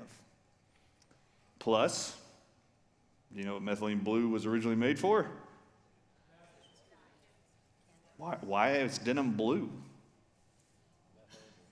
Methylene blue. That was the dye they used to make denim jeans, and I'm not a fan of dyes or pigments, chemically or synthetic, in the human body. That's me. But if you're listening to other people that are showing you research that you believe is helpful, try it out. If you have a gut feeling, the number one thing I recommend to everybody, trust your own gut, and everybody's different. So maybe God's going to tell you methylene blue would benefit you. You're not going to hear that from me. I actually believe I have colleagues that were very close to me. I've already named them, that I believe died as a result of methylene blue being recommended to them, and I told them not to. And they had their first stroke 2 weeks later, and then died 2 months later. And I've been pissed ever since. And a cardiologist recommended it, by the way. And I showed them all the research studies, and they still believed it. I was like, oh, God, okay, fine. Next question. I've been hearing a lot lately that root canals are not safe. What are your thoughts on that? Who's got a root canal here? Somebody said everybody. Do you? I don't. So I'm one. Root canals are horrible. And no one should ever get them. And if you have them, you should yank them out. Do you know what a root canal is? Is there any dentists in here? All right, so a root canal is this. You drill a hole down through your tooth and you kill the blood supply and the nerve supply to the tooth. And then they take the tooth that's still sitting there and they shave it down to a little nub, and they put a crown on top of it, right? Okay, if blood supply is no longer coming to your tooth, what happens to that tissue? It's dead. What do you call dead tissue in a human body? Necrotic tissue. How many movies and documentaries and medical TV shows do you have to watch where when there's dead bone under an infection, what do? Do they leave it? No, they cut it off. They always remove it. You would never allow necrotic dead tissue to remain in anybody's body part. The whole profession knows you got to get it out. It's toxic. It causes disease. It will fester. It'll probably make them septic. Yet in your face, they will leave dead, rotting bone in your face. And every tooth in your mouth is directly connected to organs in your body, and root canals are directly linked to almost every autoimmune disease and cancer of every organ in the human body. In fact, if you want to know how committed I am to this, when Jane and I started dating 15 years ago, you should ask her, what did Dr. Ardis say to you on your first date? Besides, hey, do you want to make out with me? The next thing was, before we make out, do you have a root canal?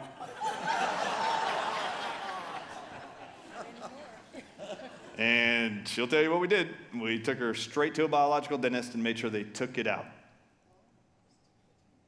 You want to know why I did that?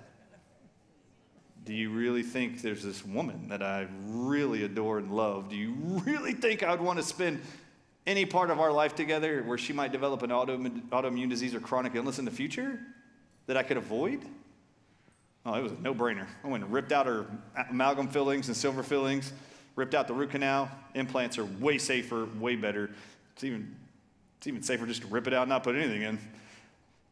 Root canals. Go look up, there's an actual write-up called Root Canal Cover-Up. I think that's what it's called. No, Root Canal Conspiracy. Go look that up. Go read it. Go read what the dentists know about root canals, and it's linked to chronic autoimmune diseases like fibromyalgia, lupus. I mean, if you want those things, go get as many root canals as you want. If you like being a victim and joining support groups for your condition, go get a root canal. You'll find all kinds of new buddies. I don't like victims, personally. Life is awesome. I don't want to be complaining about it and miserable. I wanted a wife that was going to be as healthy as long as possible, and I'll do anything to prevent those things as much as possible. All right. Well, hey, we're running out of time. No, we're not. We got all night. We're out of time. So you have a book. He ain't wearing a nicotine patch. I got a pouch in my mouth. We're good. I'm just kidding. I got energy for days. Your book is out here for sale. So if you're a Watchman, you already got his book, and it's already signed. You can go meet Dr. Ardis, and if you want him to personalize it for you, he will. If you aren't a Watchman, you didn't get the book, you could still go out and get that before you leave. So I highly recommend you do that. How else can people follow you and connect with what you're doing? Yeah, a few things. I actually felt God telling me for a year in 2022 to do my own conference, and I was like, oh no. I actually had to tell him no. I go to enough conferences, I don't want to organize one. And then a name flashed through my brain. And there's a conference I hold every year. It's called Healing for the Ages, and it'll be occurring in October. It's called go to healingfortheages.com to learn more. It's October 23rd, 24th, 25th. Dr. Sherry Timpany will be there. Dr. Judy Mikovits will be there. I mean, there's a whole bunch of people will be there. But please come. The actual theme is Make Yourself Healthy Again. What governments ever made their people healthier? So we're going to help you. So that's where you can follow me. And then the Dr. Ardis Show. Go to thedrardisshow.com. Every week I walk you through a health condition, what the medical profession tells you, what the actual prescribed recommendations by the conventional medical model is. And then I walk you through, the second half is always what is published by medical science are the natural cures that outperform every one of those drugs. So you can follow me at the Dr. Ardis Show. You can also find me on every single censored platform on earth. All right, well, Dr. Bryan Ardis, thank you for joining us. Appreciate it. Appreciate it.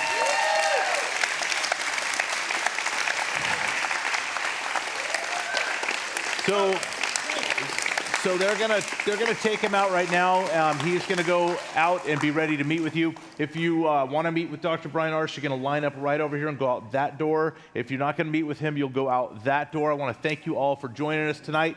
God bless you all. Remember to pray for the Kirk family. Hey, real quick, you have a gold arm. What's up, Justin? Good to see you, brother. Sorry about no barbecue tonight, man. If you have a gold band, go this way. If you have a blue band, go that way.